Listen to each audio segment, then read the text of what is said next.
ശ്രീകോവിലിലെ ഏതൊരു പുരോഹിതനും കൊട്ടിപ്പാടി ദൈവത്തെ ഉണർത്തുന്ന ഒരു സംഗീതമാണ്. ഇത് അച്ഛൻ്റെ പ്രധാനപ്പെട്ട ജോലി ദൈവത്തോട് കൂടെ ആയിരിക്കുക. കലയെല്ലാം ദൈവത്തിൽ നിന്ന് വരുന്നതാണ്. ശരിയാണ്, അവരാണത് കൂടുതൽ ഉപയോഗിച്ചത്. അതുകൊണ്ട് നമുക്ക് ഉപയോഗിക്കാൻ പാടില്ല എന്നൊന്നും പറഞ്ഞു. കാരണം നമ്മൾ ഭാരതീയരാണ്.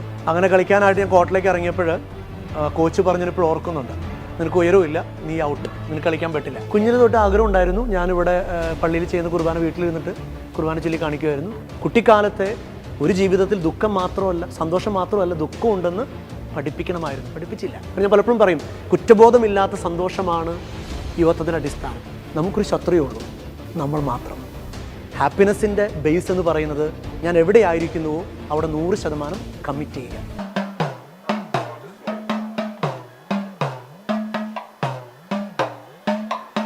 കല എന്നുള്ളത് ദൈവത്തിന് ദാനമാണ് അല്ലേ? പലവിധ കലാകാരന്മാരായ വൈദികരെ നമ്മൾ കണ്ടിട്ടുണ്ട്.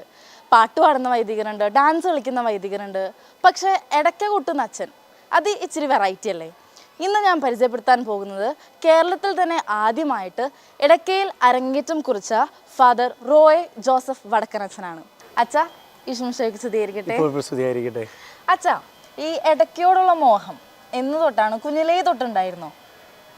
കുട്ടിക്കാലത്ത് ഞാൻ ഈ ഗ്രാമത്തിൽ ജനിച്ചു വളർന്നതാണ്, എന്നമാവ് ഗ്രാമത്തിൽ. ഇവിടെ ചെറുപ്പം മുതലേ ഇങ്ങനെ അമ്പലങ്ങളിലും മറ്റ് സ്ഥലങ്ങളിലൊക്കെ അത് വായിക്കുന്ന കാണുമ്പോൾ ഒരു ആഗ്രഹം ഉണ്ടായിരുന്നു ഇത് പഠിക്കണമെന്ന്. അതുകൊണ്ട് കുട്ടിക്കാലം മുതലേ ആഗ്രഹം ഉണ്ടായിരുന്നു പറയാം. അപ്പം ഇടയ്ക്കയോട് മാത്രമാണോ അതോ എല്ലാവിധ വാദ്യോപകരണങ്ങളോടും? വാദ്യങ്ങളോട് പൊതുവെ താല്പര്യമാണ്. പ്രത്യേകിച്ച് ഞങ്ങൾ തൃശ്ശൂർക്കാരെ പണ്ടേ പൂരപ്രേമികളാണ്. പ്രത്യേകിച്ച് വാദ്യാഘോഷങ്ങളുടെ വലിയ ഉത്സവപ്പറമ്പാണ് തൃശ്ശൂരും തൃശ്ശൂർ ചുറ്റുവട്ടയിലെ ഉത്സവങ്ങളുടെ അമ്പലങ്ങളും പള്ളികളും ഒക്കെ. അതുകൊണ്ട് വാദ്യങ്ങളോട് താല്പര്യമുണ്ട്.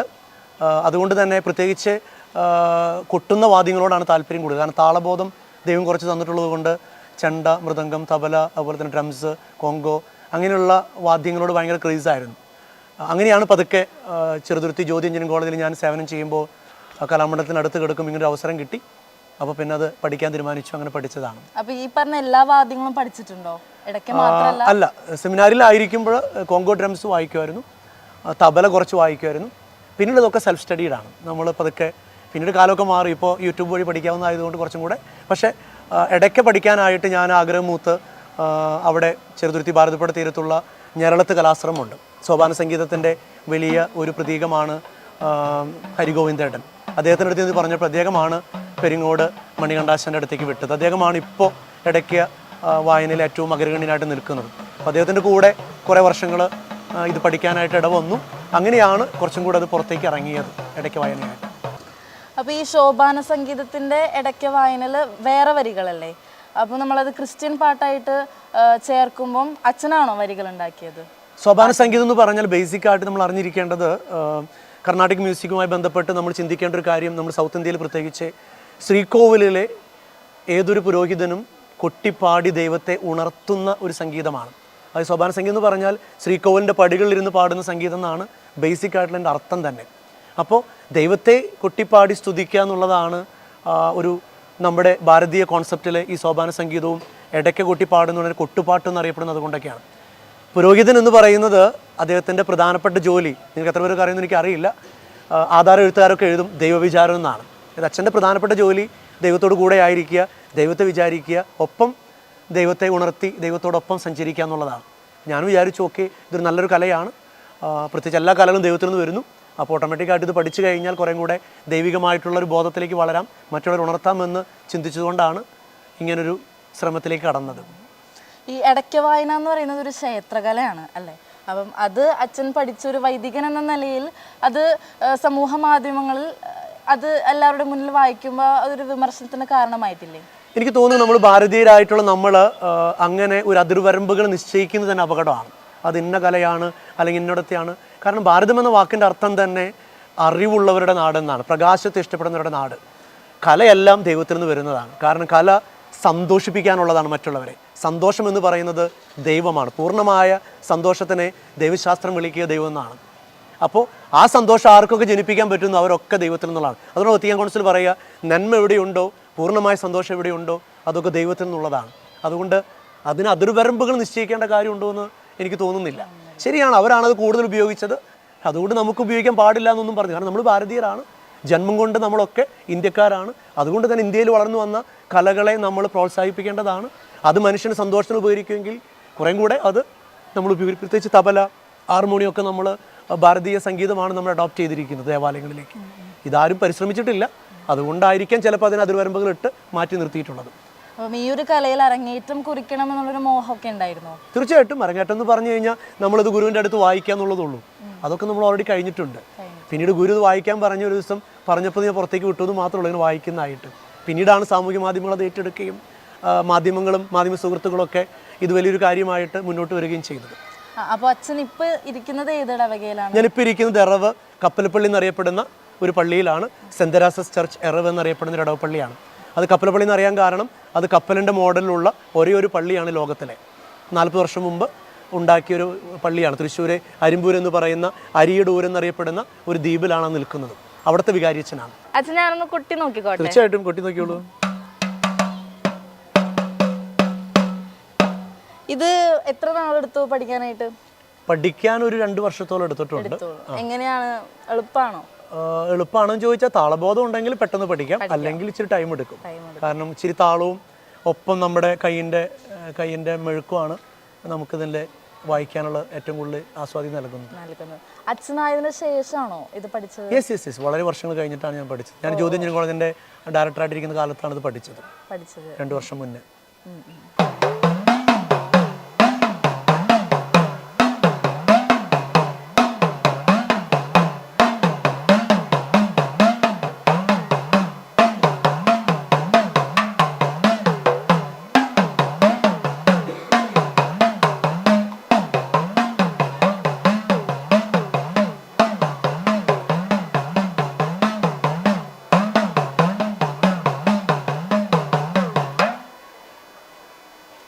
നീട്ടി നിൽക്കുന്ന യേശുനാഥ, എന്നെ വിളിക്കുന്ന യേശുനാഥ, സാദരമെന്നെ സമർപ്പിക്കുന്നു, തിരുമുമ്പിലെന്നെ സമർപ്പിക്കുന്നു.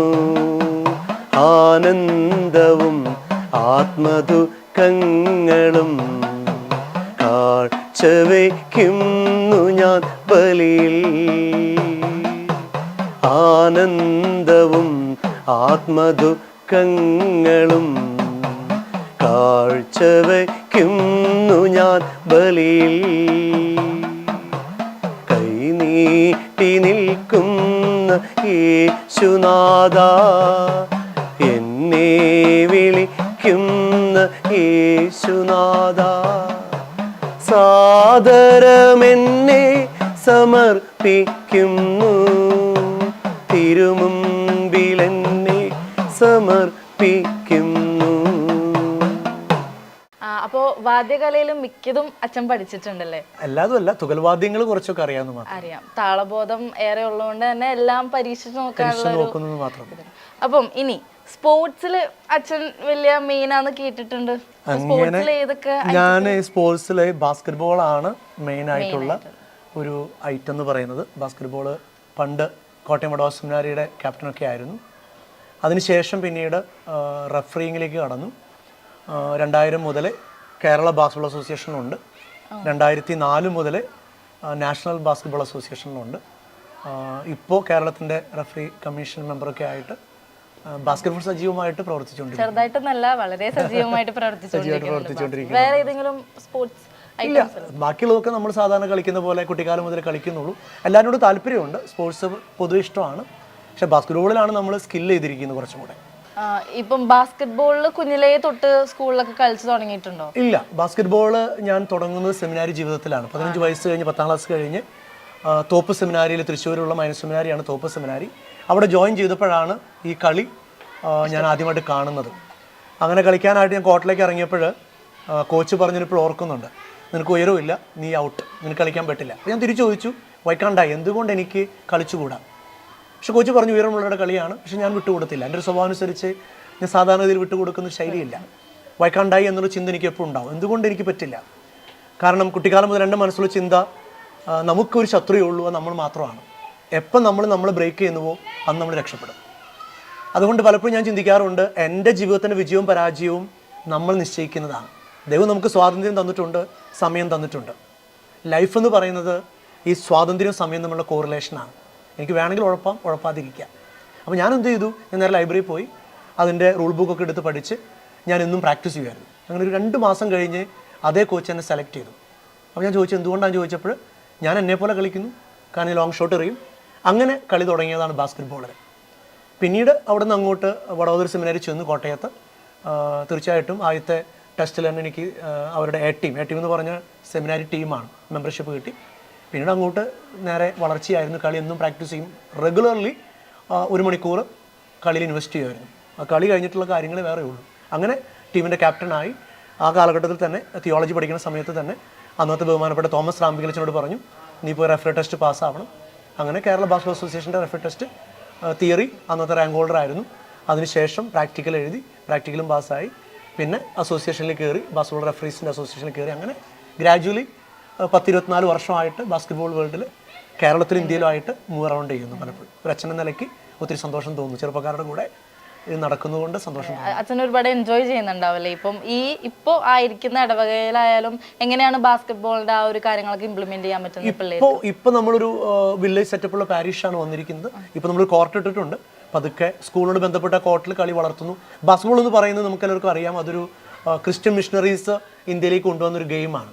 അതുകൊണ്ട് ഈ തൃശ്ശൂരുള്ള കുന്നംകുളത്തൊക്കെ ആയിരുന്നു ഇതിൻ്റെ ഏറ്റവും വലിയൊരു സെൻറ്റർ ഒരു കാലത്ത്. വളരെ താത്വികമായിട്ട് പറഞ്ഞു കഴിഞ്ഞാൽ ബാസ്കറ്റ്ബോൾ ബ്രെയിൻ വളരാനുള്ള ഒരു വലിയ കളിയാണ്. കുട്ടിക്കാലത്ത് പഠിച്ചാൽ ബ്രെയിൻ്റെ ആക്യുറസി കൂടും, വളരെ ഫോക്കസ്ഡ് ആയിരിക്കും അവരുടെ ലൈഫുകൾ. അപ്പോൾ അതുകൊണ്ട് തന്നെയാണ് നിങ്ങൾ നോക്കുക, വലിയ വലിയ സ്കൂളുകളിൽ ബാസ്കറ്റ്ബോൾ കമ്പൽസറി ആയിരുന്നു ഫോർമേഷൻ. കാരണം ബാസ്കറ്റ്ബോളിലെ ഓരോ മൂവ്മെൻറ്റുകളും കൃത്യമായിട്ട് തലയിൽ ഇറ്റ്സ് എൻ എഞ്ചിനീയറിംഗ് ഗെയിം. കാരണം 25 മീറ്റർ നീളത്തിൽ 15 മീറ്റർ വീതിയിലുള്ളിൽ 10 പേര് ഒരു ബോളിന് വേണ്ടി മൂവ് ചെയ്യാന്ന് പറയുന്നത് പ്യുവർലി എഞ്ചിനീയറിംഗ് ഗെയിമാണ്. അപ്പോൾ അത് നമ്മൾ എൻജോയ് ചെയ്യുന്നു. പിന്നെ ലൈഫ് ഒന്നേ ഉള്ളൂ, അത് എവിടെയാണെങ്കിലും ദൈവം തന്ന കഴിവുകൾ വളർത്തുക. ബൈബിൾ പറയുന്നുണ്ട്, ഉള്ളവന് ദൈവം വീണ്ടും വീണ്ടും കൊടുത്തുകൊണ്ടിരിക്കും, മൂടി വെച്ചവനോ അത് പുറന്തള്ളപ്പെടും. അതുകൊണ്ട് ദൈവം നമുക്ക് ഒരുപാട് കഴിവ് തന്നിട്ടുണ്ട്. എല്ലാ മനുഷ്യർക്കും, എനിക്ക് മാത്രമല്ല നിനക്കും തന്നിട്ടുണ്ട് ദൈവം ഒരുപാട് കഴിവുകൾ. അതെങ്ങനെ നമ്മൾ വളർത്തുന്നു എന്നതിനെ ആശ്രയിച്ചാണ് ജീവിതത്തിൻ്റെ സന്തോഷവും ദുഃഖമൊക്കെ. നമ്മൾ കിട്ടിയ ജീവിതം സന്തോഷത്തോടു കൂടെ ദൈവത്തിന് വേണ്ടി വളർത്തിക്കൊണ്ടിരിക്കുക, തീർച്ചയായിട്ടും മറ്റുള്ളവർക്ക് ഉപകരിക്കും.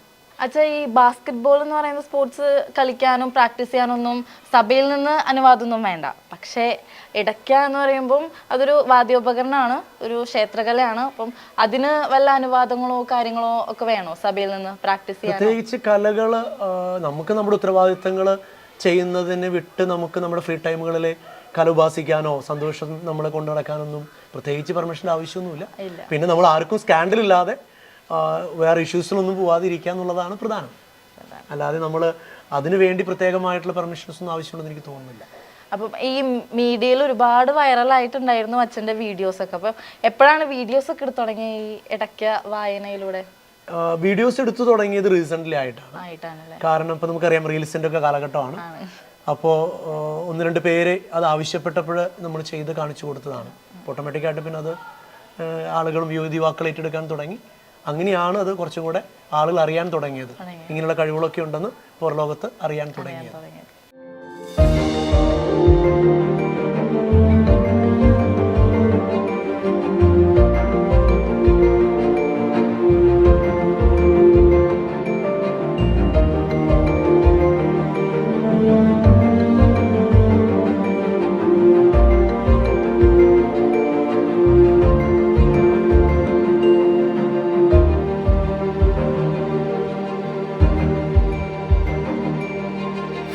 അച്ഛാ, കുഞ്ഞുനാൾ തൊട്ടുള്ള ആഗ്രഹമായിരുന്നു അച്ഛൻ്റെ ഇടയ്ക്ക വായിക്കണം എന്നുള്ളത്.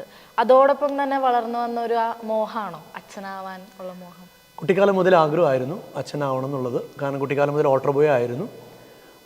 അന്നു മുതലേ അച്ഛനാവണം എന്നുള്ള ആഗ്രഹം ഉണ്ടായിരുന്നു. കാരണം മറ്റുള്ളവർക്ക് വേണ്ടി ഇങ്ങനെ അച്ഛന്മാരോടെയുള്ള ഞങ്ങളുടെ ഇടവരുന്ന അച്ഛന്മാർ എപ്പോഴും മറ്റുള്ളവർക്ക് വേണ്ടി നന്മ ചെയ്ത് നടക്കുന്നത് കാണുമ്പോൾ അവരെപ്പോലെ ആയിത്തീരണം എന്നുള്ളൊരു ആഗ്രഹം പണ്ട് തൊട്ടേ ഉണ്ടായിരുന്നു, ചെറുപ്പം മുതലേ. പിന്നെ വീട്ടിലെ അപ്പനമ്മയെ ഒത്തിരി പ്രോത്സാഹിപ്പിക്കുമായിരുന്നു. ആ പ്രോത്സാഹനം തന്നെ ഇമ്പോർട്ടൻസ് ആണ്. അമ്മയപ്പനെ ഒരുപാട് പ്രോത്സാഹിപ്പിച്ചു. തീർച്ചയായിട്ടും കുഞ്ഞിലേ തൊട്ട് അച്ഛൻ പറഞ്ഞിരുന്നോ വീട്ടിൽ? കുഞ്ഞിലേ തൊട്ട് ആഗ്രഹം ഉണ്ടായിരുന്നു. ഞാനിവിടെ പള്ളിയിൽ ചെയ്യുന്ന കുർബാന വീട്ടിലിരുന്നിട്ട് കുർബാന ചൊല്ലി കാണിക്കുമായിരുന്നു. അപ്പോൾ അപ്പനമ്മയും വളരെ പ്രോത്സാഹിപ്പിക്കുമായിരുന്നു. അത് രണ്ടും ഉണ്ട്, ആഗ്രഹം ഉണ്ടാവണം, പാരൻസിൻ്റെ പ്രോത്സാഹനം ഉണ്ടാവണം, എന്നാലേ ദൈവവിളി വളരുള്ളൂ. അച്ഛൻ്റെ വീട്ടിൽ ആരൊക്കെയുണ്ട്? എൻ്റെ വീട്ടിൽ ഞങ്ങൾ 7 മക്കളാണ്. ഞാൻ ഏഴാമനാണ്. 3 ചേട്ടന്മാർ 3 ചേച്ചിമാർ. ആ 2 ചേച്ചിമാരിൽ 2 പേര് 3 പേരിലെ 2 പേര് സിസ്റ്റേഴ്സാണ് പാലക്കാട് ക്ലാര കോൺഗ്രിഗേഷനിൽ FCC കോൺഗ്രിഗേഷനിൽ ചേച്ചിമാർ വർക്ക് ചെയ്യുന്നു, സിസ്റ്റേഴ്സായിട്ട് വർക്ക് ചെയ്യുന്നു. പിന്നെ എല്ലാവരും മാരീഡ് ആണ്, സെറ്റിൽഡ് ആണ്. അച്ഛാ 10ാം ക്ലാസ് കഴിഞ്ഞിട്ടല്ലേ അച്ഛൻ സെമിനാരിയിലേക്ക് ചേർന്നത്? അപ്പം എത്ര വർഷമായി ഇപ്പം അച്ഛനായിട്ട്? ഞാൻ 2003 പട്ടമേൽക്കുന്നത്. അഭിമന്യ ജേക്കബ് തൂങ്കുഴി പിതാവിൽ നിന്ന് എനാമാവ് എന്ന് പറഞ്ഞ ഗ്രാമത്തിൽ വെച്ചിട്ടാണ് എനിക്ക് പട്ടം കിട്ടുന്നത്. ഇപ്പോൾ 20 വർഷം കഴിഞ്ഞു. ഞാനത് കഴിഞ്ഞ് പട്ടമേറ്റ് കഴിഞ്ഞിട്ട് ആദ്യത്തെ അപ്പോയിൻമെൻറ്റ് ഒളരിക്കര പാരിഷിലാണ്, തൃശ്ശൂർ രൂപതയിലെ. അത് കഴിഞ്ഞ് ഞാനൊരു 5 മാസത്തോളം മറ്റം പള്ളിയിലേക്ക് പോയി. അതിനുശേഷം തുകുഴ പറഞ്ഞു പഠിക്കാൻ പോകണമെന്ന് പറഞ്ഞ് ഞാൻ ബിഷപ്പ് ഹൗസിൽ ഓൾ ഇന്ത്യ എൻട്രൻസൊക്കെ പ്രിപ്പയർ ചെയ്യാനായിട്ടിരുന്നു. അതിനുശേഷം എന്നോട് MBAക്ക് പോകാൻ പറഞ്ഞു.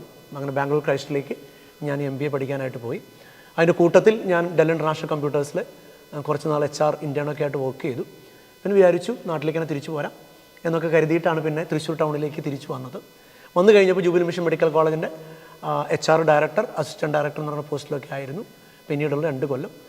അപ്പോൾ തന്നെ ഞാൻ പഠിപ്പിക്കാനായിട്ട് പോയി തുടങ്ങി. കാലിക്കറ്റ് യൂണിവേഴ്സിറ്റിയുടെ ജോൺ മത്തായി സെൻറ്റർ എന്ന് പറയുന്ന ഒരു സെൻറ്ററുണ്ട് തൃശ്ശൂർ ടൗണിൽ. അവിടെ പഠിപ്പിക്കാനായിട്ട് മാനേജ്മെൻറ്റ് സബ്ജക്ട്സ് പഠിപ്പിക്കാനായിട്ട് തുടങ്ങിയിരുന്നു.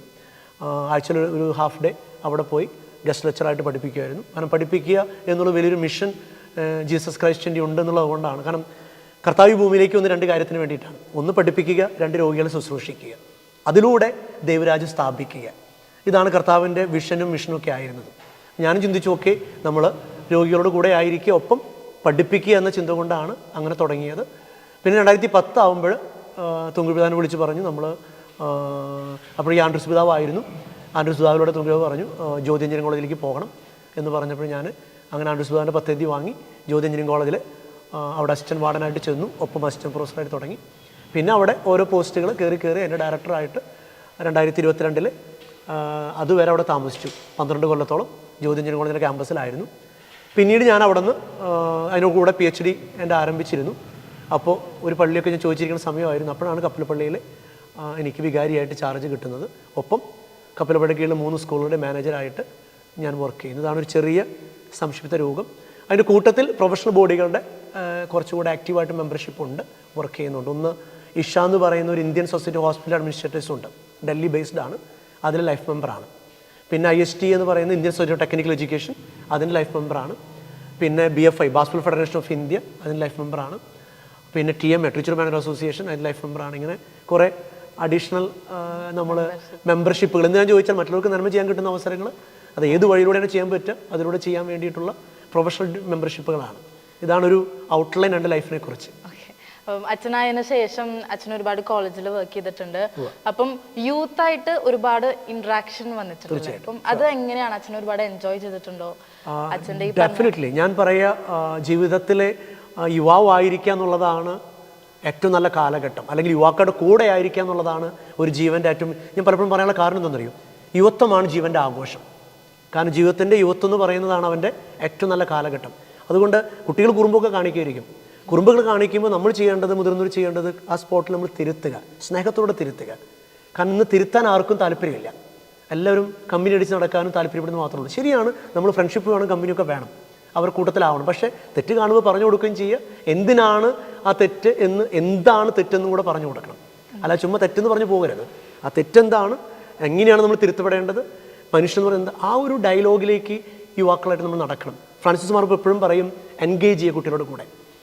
നമുക്കിപ്പോൾ ചെയ്യാനുള്ള ഉത്തരവാദിത്വമുള്ളൂ. കുട്ടികളുടെ കൂടെ എൻഗേജ് ചെയ്ത് കഴിഞ്ഞാൽ വൺ എമംഗ് ദം, അവരുടെ കൂടെ ആയിരിക്കുക. പക്ഷേ അതേസമയം നമ്മൾ കൃത്യമായിട്ട് അവരെ ഗൈഡ് ചെയ്യാനുള്ള ഫോഴ്സായിട്ട് മാറണം. ഞാൻ കഴിഞ്ഞ 20 കൊല്ലം ക്യാമ്പസുകളിൽ എൻ്റെ എക്സ്പീരിയൻസ് അതാണ്. കാരണം കുട്ടികളൊക്കെ നല്ലതാണ്, ശരിയാണ്, കാലഘട്ടത്തിനനുസരിച്ച് ചില തെറ്റുകളൊക്കെ അവർക്ക് വരുന്നുണ്ടാവും. അത് പലപ്പോഴും അറിവില്ലായ്മ കൊണ്ടോ അല്ലെങ്കിൽ അവരുടെ ഫോർമേഷനിലേക്ക് അവർക്ക് കൃത്യമായിട്ടുള്ള അറിവ് കൊടുക്കാത്തത് കൊണ്ടാണ്. ഇഷ്ടത്തോടു കൂടെ പഠിക്കുന്നതേ കുട്ടികൾ കൊണ്ടു നടക്കണം. നീയാണെങ്കിൽ അങ്ങനെ തന്നെയാണ്. നീ ഇഷ്ടപ്പെട്ട് ചെയ്യുന്ന കാര്യങ്ങളെ നിൻ്റെ സ്വഭാവത്തിലേക്ക് കൊണ്ടുവരുള്ളൂ. അപ്പം നിന്നെ ഇഷ്ടപ്പെടുക, നിന്നോട് കൂടെ ആയിരിക്കുക, എന്നിട്ട് പതുക്കെ പുളിമാവ് പോലെ നിന്നെ മാറ്റിയെടുക്കുക. അതാണ് ഇന്ന് യൂത്ത് മിനിസ്ട്രിയിൽ ചിന്തിക്കേണ്ട ഒരു കാര്യം. അതാണ് ഞാൻ ചിന്തിക്കാറ് പലപ്പോഴും. അപ്പോൾ അതാണ് ഒരു ക്രിസ്ത്യൻ പുരോഹിത നിലയ്ക്ക് കഴിഞ്ഞ 20 കൊല്ലം ചെയ്തുകൊണ്ടിരുന്നത്. ക്യാമ്പസുകൾ പോകുമ്പോൾ കുട്ടികളോടൊപ്പം ആയിരിക്കും, ആ സമയം ഉടുപ്പിട്ട് തന്നെ ക്യാമ്പസുകളായിരിക്കും, കുട്ടികളോട് ഡാൻസ് കളിക്കുന്നു, പാട്ട് കളിക്കുന്നു, എല്ലാം ഉണ്ടാവും. കാരണം ഞാൻ പലപ്പോഴും പറയും, കുറ്റബോധമില്ലാത്ത സന്തോഷമാണ് യുവത്വത്തിൻ്റെ അടിസ്ഥാനം. ഏതെങ്കിലും സന്തോഷം കുറ്റബോധത്തിലേക്ക് കൊണ്ടുപോകുന്നുണ്ടെങ്കിൽ സ്റ്റോപ്പ് ഇറ്റ്. ഇന്ന് പലപ്പോഴും യുവാക്കൾ സന്തോഷിക്കും, അത് കഴിഞ്ഞ് കുറ്റബോധമാണ്. അവിടെയാണ് അപകടം. അപ്പോൾ എന്തുണ്ടാവും? അകാല വാർദ്ധക്യമാണ്. എൻ്റെ ഭാഷയിൽ അങ്ങനെയാണ്. കാരണം കുറ്റബോധത്തോടു കൂടി സന്തോഷത്തിൽ പോയി കഴിഞ്ഞാൽ എല്ലാ യുവാക്കളും വാർദ്ധക്യത്തിലേക്ക് വീഴും. വാർദ്ധക്യം എന്ന് പറഞ്ഞാൽ വയസ്സിൻ്റെ വാർദ്ധക്യമല്ല, മനസ്സ് ഡെഡാവും. അവിടെ ക്രിയേറ്റിവിറ്റി ഉണ്ടാവില്ല. ആ ക്രിയേറ്റിവിറ്റി നഷ്ടപ്പെടുമെന്നുണ്ടാവും, നിസ്സംഗമായൊരു തലമുറ വളരും. എനിക്ക് ചിലപ്പോൾ ചിന്തിക്കാറുണ്ട്, കേരളത്തിൽ പറ്റുന്ന അപകടം ഇത് തന്നെയാണ്. വലിയൊരു നിസ്സംഗമായ യുവത്വം വളരുന്നു. എന്തുകൊണ്ടാണ്? കുറ്റബോധമില്ലാത്ത സന്തോഷങ്ങൾ ചെയ്ത് പഠിപ്പിച്ചിട്ടില്ല. അച്ഛൻ ഈ പറഞ്ഞ കാര്യങ്ങൾ എനിക്ക് മാത്രമല്ല, എന്നെപ്പോലെ ഒരുപാട് പേരുണ്ട്, എല്ലാവർക്കും ഒരു ഇൻസ്പിറേഷനാണ്. അപ്പം അച്ഛൻ്റെ ഈ ഒരു കോളേജ് ലൈഫിലായാലും ഈ ഒരു ജനറേഷനിൽ വരുന്ന ഒരു കാര്യമാണ് ഡിപ്രഷൻ എന്ന് പറയുന്നത്. ഒരുപാട് യൂത്ത് ഡിപ്രഷനായിട്ട് ഒരുപാട് സഫർ ചെയ്യുന്നുണ്ട്. അപ്പം അങ്ങനെ പല കാര്യങ്ങൾ അച്ഛൻ്റെ മുന്നിൽ വന്നിട്ടുണ്ടോ? ഇഷ്ടം പോലെ വന്നിട്ടുണ്ട്. അപ്പം അതെങ്ങനെയാണ് അച്ഛൻ? അതിനൊരു കാരണമുണ്ട്. കാരണം നമ്മുടെ കേരളത്തിലെ വന്നിരിക്കുന്ന ഒരു മാറ്റമാണ്. കാരണം ഇന്ന് വീടുകളിലെ നോ എന്ന് പറഞ്ഞ് കുട്ടികളെ പഠിപ്പിച്ചിട്ടില്ല. എല്ലാം കിട്ടിക്കൊണ്ട് വളരണം. കാരണം കുട്ടികളുടെ എണ്ണം കുറവാണ്. വലിയൊരു സാമൂഹികമായിട്ടുള്ള ഡയമെൻഷനിലേക്കാണ് ഞാൻ പറയാൻ പോകുന്നത്. കാരണം വീടുകളിൽ കുട്ടികളുടെ എണ്ണം കുറഞ്ഞപ്പോൾ എന്തുണ്ടായെന്ന് ചോദിച്ചാൽ രാജാവ് രാജ്ഞിയായിട്ടാണ് വളരുന്നത്. എല്ലാം കിട്ടിപ്പഠിക്കുന്നു. എല്ലാം കിട്ടിക്കൊണ്ടിരിക്കുന്ന ഒരു കുട്ടിക്ക് ഒരു പ്രശ്നമുണ്ട്, അവന് ബോറടിക്കും. കാരണം ഈ സന്തോഷം കിട്ടിക്കഴിഞ്ഞാൽ പിന്നെ അടുത്ത സന്തോഷം വേണം. ഉദാഹരണത്തിന് നീ വീട്ടിൽ ടി വി കാണാൻ തുടങ്ങും, 5 മിനിറ്റ് നിനക്ക് ബോറടിച്ചു, അടുത്ത ചാനലിലേക്ക് പോകും. കാരണം എന്തുകൊണ്ടാണ്? ഒരു ജീവിതത്തിന് 2 ഡയമെൻഷൻ ഉണ്ടെന്ന് കുട്ടികളെ നമ്മൾ പഠിപ്പിച്ചിട്ടില്ല. മുതിർന്ന തലമുറയ്ക്ക് പറ്റിയ വലിയ അപകടമാണ്. പ്രത്യേകിച്ച് കേരളത്തിലെ മാതാപിതാക്കൾക്ക് പറ്റിയ വലിയ ഡയമെൻഷൻ, വലിയ അപകടം. കുട്ടിക്കാലത്തെ ഒരു ജീവിതത്തിൽ ദുഃഖം മാത്രമല്ല, സന്തോഷം മാത്രമല്ല, ദുഃഖം ഉണ്ടെന്ന് പഠിപ്പിക്കണമായിരുന്നു. പഠിപ്പിച്ചില്ല. അപ്പോൾ കുട്ടികളെ സംബന്ധിച്ചിടത്തോളം ബോറടിക്കുകയാണ്. ആ ബോറടിയുടെ ഔട്ട്പുട്ടാണ് 1 നേരത്തെ പറഞ്ഞ പോലെ depression, suicide tendency, 2 crime tendency. എന്തെങ്കിലുമൊക്കെ ചെയ്ത് എനിക്ക് സന്തോഷം കിട്ടണം, ഹാപ്പിനെസ് കിട്ടണം. അതിൻ്റെ ഒരു വലിയ അപകടമാണ് ഇപ്പോൾ കാണുന്ന ചിലപ്പോഴെങ്കിലും പോകുന്ന ഡ്രഗ്സിലേക്കുള്ള പോക്ക്, അല്ലെങ്കിൽ സെക്ഷൽ അനാർക്കി, ലൈംഗികതയിലുള്ള ഓവറായിട്ടുള്ള പ്രോബ്ലം. ഇതൊക്കെ കാരണം എന്താണ്? ഈ ബോറടിയാണ്. അവിടെ കുട്ടിക്കാലം മുതലേ കുട്ടികളെ 2 വശവും ചെയ്ത് പഠിപ്പിക്കണം. യെസ് മാത്രമല്ല നമ്മുടെ ഡിക്ഷണറിയിലുള്ളത്, നോയും കൂടെ ഉണ്ട്. കാരണം മനുഷ്യനെന്നതിൻ്റെ പ്രത്യേകത മൃഗവുമായി കമ്പയർ ചെയ്യുമ്പോൾ മനുഷ്യൻ്റെ പ്രത്യേകത വേണ്ടാന്ന് വെക്കാനുള്ള കഴിവാണ്. ചിലതൊക്കെ വേണ്ടാന്ന് വെക്കണം, അപ്പം മനസ്സിൻ്റെ ബലം കൂടും. പൗലോസ് പറയുന്നുണ്ട്, ജീവിതം ഒരു ദ്വന്ദ്വയുദ്ധമാണ്, ശരീരം മനസ്സും തമ്മിൽ. രാവിലെ മുതൽ ഈ ദ്വന്ദ്വത ആരംഭിക്കുകയാണ്. കിടക്കപ്പായി എണീക്കണോ വേണ്ടയോ? ശരീരം പറയും കുറച്ചു നേരം ഉറങ്ങാം, മനസ്സ് പറയും വേണ്ട എണീക്കണം. ആര് ജയിക്കും? അതനുസരിച്ചാണ് നമ്മുടെ ഡേ ടു ഡേ അഫയേഴ്സ്. ഇത് തന്നെയാണ് ജീവിതത്തിൻ്റെ പ്രത്യേകത. അപ്പോൾ മനസ്സിന് ബലം ഉണ്ടാവണമെങ്കിൽ ഇടയ്ക്ക് നമ്മൾ നോ എന്ന് പറഞ്ഞ് പഠിക്കണം. ഉദാഹരണത്തിന് എനിക്ക് നല്ല ഭക്ഷണം ആഗ്രഹമുണ്ട്, മനഃപൂർവ്വം പറയാൻ പറ്റണം ഇന്ന് വേണ്ട, എളുപ്പമല്ല. പക്ഷെ അത് കിട്ടിക്കഴിഞ്ഞാലോ ബോറടിക്കും. കാരണം എന്താ? വയറ് നിറഞ്ഞു, ഇനിയിപ്പോൾ കുറച്ചു നേരം കിടന്ന് ഉറങ്ങണം. മറ്റേത് അങ്ങനെയല്ല, ഒരു ഹാഫ് വയർ, പകുതി വയർ കഴിക്കുമ്പോൾ എന്തായി? എനിക്ക് ആഗ്രഹമുണ്ട് കൂടുതൽ കഴിക്കണമെന്ന്, പക്ഷെ വേണ്ടാന്ന് പറയുമ്പോഴോ എനിക്ക് മനസ്സിന് ബലമുണ്ട്. അങ്ങനെ മനസ്സിന് ബലമുള്ള കുട്ടികളെ നമ്മൾ വളർത്തണം. ഇന്ന് കുട്ടികൾ വളർന്നു വരുന്നത് ഭൗതികതയിലാണ് ശ്രദ്ധ കൊടുക്കുന്നത്. പിന്നെ കുട്ടി വളരണം, കുട്ടിക്ക് നല്ല ഡ്രസ്സ്, നല്ല സൗകര്യങ്ങൾ, വലിയ A+ കിട്ടുന്ന സ്കൂളുകൾ, ഇങ്ങനെയൊക്കെയാണ് ചിന്തകൾ. Sorry, we are mistaken. നമുക്ക് തെറ്റുപറ്റുകയാണ്, പുതിയ തലമുറ പ്രത്യേകിച്ച്. നമ്മുടെ കുട്ടികളെ വേദന കണ്ട് വളർത്തണം, സഹനങ്ങൾ കണ്ട് വളർത്തണം. കാരണം ജീവിതത്തിന് 2 മുഖം ഉണ്ടെന്ന് കുട്ടികളെ പഠിപ്പിക്കണം. അപ്പോൾ അത് കുട്ടികളെ മാത്രം കുഴപ്പമല്ല, അവരെ ബോൺ ആൻഡ് ബോട്ടപ്പ് ചെയ്ത പാരൻസിൻ്റെയും കൂടെ ഒരു ശ്രദ്ധ കൊണ്ടുവരണമെന്ന് പറഞ്ഞു മാത്രം. കുട്ടികളും അത് മാറണം. നമ്മൾ വളർന്നു വരുമ്പോൾ മനഃപൂർവ്വം നമ്മൾ ചെയ്ത് പഠിക്കണം ഈ എക്സസൈസ്. ചിലതൊക്കെ വേണ്ടാന്ന് വെച്ച്, ചിലതൊക്കെ നോ പറഞ്ഞ് മനസ്സിന് ബലം കൂട്ടണം. അപ്പോൾ കുറേ കൂടെ ഹാപ്പിനെസ് ഉണ്ടാവും. കാരണം വിശപ്പിൻ്റെ വില അറിഞ്ഞവനെ ഭക്ഷണത്തിന് ടേസ്റ്റ് ഉണ്ടാവുള്ളൂ. വിശപ്പില്ലാത്തതിന് ഭക്ഷണത്തിന് ടേസ്റ്റ് ഇല്ല. ഒരു 2 ദിവസം പട്ടിണി കിടന്ന് ഭക്ഷണത്തിന് ചെന്ന് കിട്ടണ ഭക്ഷണം മുഴുവൻ നല്ല ടേസ്റ്റാണ്. അത് നമ്മൾ പഠിക്കേണ്ട ഒരു കലയാണ്. അതാണ് എനിക്ക് പറയാനുള്ളത് പുതിയ തലമുറയോട്. അപ്പം ഈ ഇത്രയും കോംപ്ലിക്കേറ്റഡ് ആയ ഒരു വേൾഡിൽ ഇങ്ങനെ എല്ലാത്തിനും നോ, അല്ലെങ്കിൽ കുറച്ചെങ്കിലും കാര്യങ്ങൾക്ക് നോ പറയാൻ ശക്തിയുള്ള പിള്ളേരുണ്ട് നമ്മുടെ ഈ ജനറേഷൻ. തീർച്ചയായിട്ടും ഒരുപാട് പിള്ളേരുണ്ട്. പക്ഷെ അവർക്കും ഈ പറഞ്ഞ പോലെ ഈ വൈദിക വൃത്തിക്ക് അല്ലെങ്കിൽ സന്യാസത്തിലേക്ക് ചേരാൻ ആഗ്രഹമുള്ളവരും ഉണ്ട്. പക്ഷെ ഇപ്പോഴത്തെ ഒരു മീഡിയയിലായാലും അച്ഛന്മാരെയും സിസ്റ്റേഴ്സിനെയും ഒരുപാട് മോശമായിട്ട് ചിത്രീകരിക്കുന്നുണ്ട്. അതുകൊണ്ട് തന്നെ ഇപ്പോഴത്തെ പിള്ളേർക്ക് ഭയങ്കര കൺഫ്യൂഷനാണ്. ഞാൻ ചേരണോ, ഞാൻ ചേർന്നാൽ എനിക്ക് ചീത്തപ്പേരാകുമോ? അപ്പം അങ്ങനെ ഒരു കൺഫ്യൂഷനിലിരിക്കുന്ന ഒരു യൂത്തിനോട് അച്ഛൻ എന്താ പറയാനുള്ളത്? എനിക്ക് 2 കാര്യങ്ങളാണ് പറയാം. ഒന്ന്, അവൻ്റെ വിഷൻ അവൻ കണ്ടെത്തണം. നമുക്കറിയാം, നമുക്കൊരു ജീവിതമേ ഉള്ളൂ. ആ ജീവിതം എങ്ങനെ കൊണ്ടുപോകണം? ഉദാഹരണത്തിന് പലരോട് ചോദിക്കുന്നുണ്ട്, അച്ഛൻ എന്തിനാണ് അച്ഛൻ അവൻ പോയത്? പലരും ചോദിക്കാനുള്ള ചോദ്യമാണ് ക്യാമ്പസുകളിൽ. ഞാനോട് പറയണ്ട, മക്കളെ, നമ്മളൊക്കെ സൃഷ്ടിക്കപ്പെട്ട സ്നേഹത്തിലാണ്. ഈ സ്നേഹത്തിന് 4 ഡയമെൻഷനുണ്ട്. ഒന്ന് എന്താ പറയുക, സൗഹൃദം എന്ന് പറയും, ഫ്രണ്ട്ഷിപ്പ്. അതിന് മുമ്പൊരു അവസ്ഥയുണ്ട്, വാത്സല്യം. കുട്ടിക്കാലത്ത് നമുക്കതായിരുന്നു. കാണുന്നതോടൊക്കെ ഒരു അറ്റാച്ച്മെൻറ്റ്. പാവനെ കിട്ടി കുളിപ്പിക്കും, ടെഡിവെയർ കെട്ടിപ്പിടിച്ചിരിക്കും. അതൊരു വാത്സല്യത്തിൻ്റെ ഡയമെൻഷനാണ്. 2 സൗഹൃദം, ഫ്രണ്ട്ഷിപ്പ്. നമ്മൾ 12 വയസ്സൊക്കെ കഴിയുമ്പോൾ കുറേ കൂടെ നല്ല ഫ്രണ്ട്സൊക്കെ ഉണ്ടാവും. കുറേ കൂടെ കടന്ന് എന്തായി ഇമോഷണൽ ലവിലേക്ക് കടക്കും. ഈറോസ് എന്ന് പറയും. അതിന് ക്രിയേറ്റീവ് ലവ് ആണ്. ലാസ്റ്റ് സെൽഫ്ലെസ് ലവ് ആണ്. ഒരു 35-36 വയസ്സ് കഴിയുമ്പോൾ മറ്റുള്ളവർക്ക് വേണ്ടി ജീവിക്കാൻ തോന്നി തുടങ്ങും. ഇതിൽ ഏറ്റവും നല്ല സ്നേഹം എന്താണെന്ന് ചോദിച്ചു കഴിഞ്ഞാൽ അത് കൊടുക്കുന്ന സ്നേഹമാണ്. കിട്ടുന്ന സ്നേഹത്തിന് കുഴപ്പമുണ്ട്. എന്താണെന്നറിയും, കിട്ടിയും പോരാൻ തോന്നി തുടങ്ങും. ഉദാഹരണത്തിന് നിന്റെ ആൾ സ്നേഹിച്ച് കഴിയുമ്പോൾ പോരാൻ തോന്നി തുടങ്ങും. പക്ഷെ നീ സ്നേഹം കൊടുത്തു നോക്കി, ഭയങ്കരമായിട്ട് നമുക്കൊരു ഹാപ്പിനെസ് ഉണ്ട്. ഉദാഹരണത്തിന് 2 ചോക്ലേറ്റ് നിന്റെ കയ്യിൽ ഇരിക്കുന്നു, സിൽക്ക് അല്ലെങ്കിൽ ഡയറി മിൽക്കിന് സിൽക്ക് എന്ന് വിചാരിക്കുക. ഒരു കൊച്ചു കരഞ്ഞു വരുമ്പോൾ ആ ഡയറി മിൽക്കിന് സിൽക്ക് നീ ആ കൊച്ചു കൊടുത്തു. കൊച്ചു ഹാപ്പിയായിട്ട് കരഞ്ഞ് ഇത് കഴിക്കുന്നു. What you feel A kind of containment. ഭയങ്കര ഹാപ്പിനെസ് തോന്നും. വൊക്കേഷൻ്റെ ഹാപ്പിനെസ് അതാണ്, കൊടുത്തുകൊണ്ട് ജീവിക്കാനുള്ള. അത് ഞാൻ പറഞ്ഞു, ആദ്യം ഓരോ കുട്ടികളും അല്ലെങ്കിൽ യുവാക്കളും അവരുടെ ഐഡൻറ്റിറ്റിയെ കുറിച്ച് ചിന്തിക്കണം. എനിക്കൊരു ജീവിതമേ ഉള്ളൂ, അത് എനിക്ക് വേണ്ടി ജീവിക്കണം അതോ മറ്റുള്ളവർക്ക് വേണ്ടി ജീവിക്കണം. 2, അവനെ ചുറ്റിപ്പറ്റി നിൽക്കുന്ന ആളുകളുടെ പ്രോത്സാഹനമാണ്. അതായത് പാരൻസ് ഡെഫിനറ്റായിട്ട് അവനെ പ്രോത്സാഹിപ്പിക്കണം ഉന്നതമായ ഒരു വിളി സ്വീകരിക്കാൻ വേണ്ടിയിട്ട്. ഒപ്പം സൊസൈറ്റിയിൽ പ്രശ്നങ്ങളുണ്ട്, ശരിയാ, സൊസൈറ്റി കുറ്റപ്പെടുത്തിക്കൊണ്ടേയിരിക്കും. കാരണം അവരെ സംബന്ധിച്ചിടത്തോളം അവരെ ഒരു ലൗകികമായിട്ടുള്ള ലോകത്ത് ജീവിച്ചുകൊണ്ടിരിക്കുകയാണ്. ആ കുറ്റപ്പെടുത്തുമ്പോൾ നമുക്ക് വേദനയും വിമിഷ്ടമൊക്കെ ഉണ്ടാവും. പക്ഷെ അൾട്ടിമേറ്റ്ലി ഞാൻ ചിന്തിക്കാറുണ്ട്, ഓക്കെ, അവരവരുടെ ജോലി ചെയ്യുന്നു. എൻ്റെ വിഷൻ, എൻ്റെ ദർശനം ക്ലിയർ ആണെങ്കിൽ പിന്നെ എനിക്കൊന്നിനെ കുറിച്ച് ചിന്തിക്കേണ്ട കാര്യമില്ല. ഞാൻ എപ്പോഴും പറയാറുണ്ട് യുവാക്കളോട്, എന്താണെന്നറിയും, നമുക്കൊരു ശത്രുവേ ഉള്ളൂ, നമ്മൾ മാത്രം. വേറെ ആരും നമ്മുടെ ശത്രുക്കളല്ല. കാരണം എൻ്റെ കയ്യിൽ ദൈവം തന്നിരിക്കുന്ന എൻ്റെ ജീവിതമാണ്. ഈ ജീവിതം എത്ര നാളുണ്ടാവുമെന്നൊരു ഉറപ്പ് നമുക്കില്ല. അത് എനിക്ക് ദൈവം തന്നിരിക്കുന്ന വലിയൊരു ക്വാളിറ്റിയാണ്. ഇനി ഞാൻ അവിടെ ഇവിടെ നോക്കിയിട്ടല്ല എൻ്റെ ജീവിതം തീരുമാനിക്കേണ്ടത്. ഞാൻ തീരുമാനിക്കേണ്ടത് എൻ്റെ ജീവിതം എങ്ങനെ പോകണമെന്ന് ഞാനാണ്. ശരിയാണ്, സമൂഹം ചിലപ്പോൾ നമ്മൾ കുറ്റപ്പെടുത്തും, കളിയാക്കും, പലതും പറഞ്ഞ് ടാറടിച്ചുകൊണ്ടിരിക്കും. അതിനെക്കുറിച്ച് കേൾക്കേണ്ട കാര്യമില്ല. എൻ്റെ വിഷൻ കൃത്യമാണെങ്കിൽ അതിനൊരു ധൈര്യമായിട്ട് പോയിക്കൊണ്ടിരിക്കുക. ഇതാണ് എൻ്റെ ഒരു ചിന്താഗതി. അതിനെക്കുറിച്ച് ഒന്ന് സ്വയം അവബോധത്തിലേക്ക് വളരണം, അതിന് പറ്റിയ സാഹചര്യങ്ങൾ ഉണ്ടാവണം, അതിന് പറ്റിയ ആൾക്കാർ ഉണ്ടാവണം, പ്ലസ് അവരെ ചുറ്റിപ്പറ്റി നിൽക്കുന്ന കുടുംബാംഗങ്ങൾ അവർ സപ്പോർട്ട് കൊടുക്കണം. അപ്പോഴാണ് വൊക്കേഷനൊക്കെ വളരുക. ഈ പറഞ്ഞ പോലെ വൈദികന്മാരെയും സന്യാസിമാരെയും ഒക്കെ കുറ്റപ്പെടുത്തുമ്പം പേഴ്സണലി അച്ഛന് വേദനിക്കാറുണ്ടോ? തീർച്ചയായിട്ടും വേദനിക്കാറുണ്ട്. ഒപ്പം അതിനൊക്കെ അപ്പുറത്തേക്ക് ബൈബിളിൽ നമ്മൾ യേശുനാഥനൊക്കെ പറയുന്ന പോലെ അവർ ചെയ്യുന്നവർക്ക് അറിയില്ല, അതുകൊണ്ട് അവരോട് ക്ഷമിക്കണമെന്ന് പറയാനേ പറ്റുള്ളൂ. കാരണം അൾട്ടിമേറ്റ്ലി തെറ്റുകൾ എല്ലാവർക്കും ഉണ്ടാവാം, ഇല്ലയെന്ന് ഞാൻ പറയില്ല. കാരണം അച്ഛനൊന്നും ചെയ്യുന്നുണ്ട് മനുഷ്യനല്ലാണ്ടാവില്ല, അവൻ മനുഷ്യൻ തന്നെയാണ്. പക്ഷെ അവൻ്റെ തെറ്റുകളിൽ അവൻ്റെ കൂടെ നിന്ന് അവനൊന്ന് കറക്റ്റ് ചെയ്ത് സ്നേഹത്തോടു കൂടെ ഒന്ന് കൂടെ നിന്നാൽ തിരുത്തപ്പെടാവുന്ന തെറ്റുകളൊക്കെ മനുഷ്യന്മാർക്ക് സംഭവിക്കുകയുള്ളൂ. ആത്യന്തികമായിട്ട് ആരും മോശക്കാരല്ല. അച്ഛനെന്ന നിലയ്ക്ക് ശരിയാണ്, അവൻ നല്ല വഴിയുടെ പോകേണ്ടതായിരുന്നു, അറിയാതൊരു തെറ്റ് പറ്റിപ്പോയി. പക്ഷെ അവിടെ നമ്മൾ കൂടെ നിർത്തണം, ചേർത്ത് നിർത്തി. അതൊരു പെങ്ങളെന്ന നിലയ്ക്ക്, ഒരു അമ്മയെന്ന നിലയ്ക്ക്, ഒരു സഹോദരൻ നിലയ്ക്ക്, ഒരു കൂട്ടുകാരൻ നിലയ്ക്ക് കൂടെ നിർത്തി അവനെ കറക്റ്റ് ചെയ്ത് കൊണ്ടുവന്നാൽ അവൻ വലിയ അത്ഭുതങ്ങൾ സൃഷ്ടിക്കും. പക്ഷേ ഒരു ചെറിയ തെറ്റ് വരുമ്പോഴേക്കും അവനെ താറടിച്ച് അവൻ്റെ വൊക്കേഷൻ കളയാവുന്ന രീതിയിലേക്ക് നമ്മൾ ഒരിക്കലും പോകരുത്. പക്ഷെ സമൂഹം ചിലപ്പോൾ അങ്ങനെയൊക്കെ ചെയ്യുന്നുണ്ട്. പക്ഷെ അത് നമ്മളവർ കുറ്റപ്പെടുത്തിയിട്ട് കാര്യമൊന്നുമില്ല. നമ്മൾ തെറ്റുകൾ കണ്ടാൽ തിരുത്തി കൊടുക്കുക, സ്നേഹത്തോടു കൂടെ അവരെ കൂടെ നിർത്തുക. അതാണ് നമുക്ക് ചെയ്യാവുന്നൊരു കാര്യം. ഒപ്പം അവർക്ക് വേണ്ടി പ്രാർത്ഥിക്കുക. അച്ഛാ, 20 വർഷമായി അച്ഛൻ്റെ വൈദിക ജീവിതം. പല മേഖലകളിൽ പ്രവർത്തിച്ചിട്ടുണ്ട്, പല യൂത്തായിട്ട് ഇൻട്രാക്ട് ചെയ്തിട്ടുണ്ട്, കുട്ടികളോട് ഇൻട്രാക്ട് ചെയ്തിട്ടുണ്ട്, ഇടവക സമൂഹത്തോട്, കുടുംബങ്ങളോട്. അപ്പം കറൻ്റ്ലി അച്ഛൻ്റെ ലൈഫ് എങ്ങനെയാണ്? അച്ഛൻ ഹാപ്പിയാണോ? 100% 110% ഹാപ്പിയാന്ന് ഞാൻ പറയാം. അതിന് കാരണമുണ്ട്. കാരണം എൻ്റെ ഒരു ഫിലോസഫി, ബേസിക് ജീവിതത്തെക്കുറിച്ചുള്ള ഒരു കാഴ്ചപ്പാട്, സന്തോഷമാണ് ജീവിതത്തിൻ്റെ അടിസ്ഥാനം.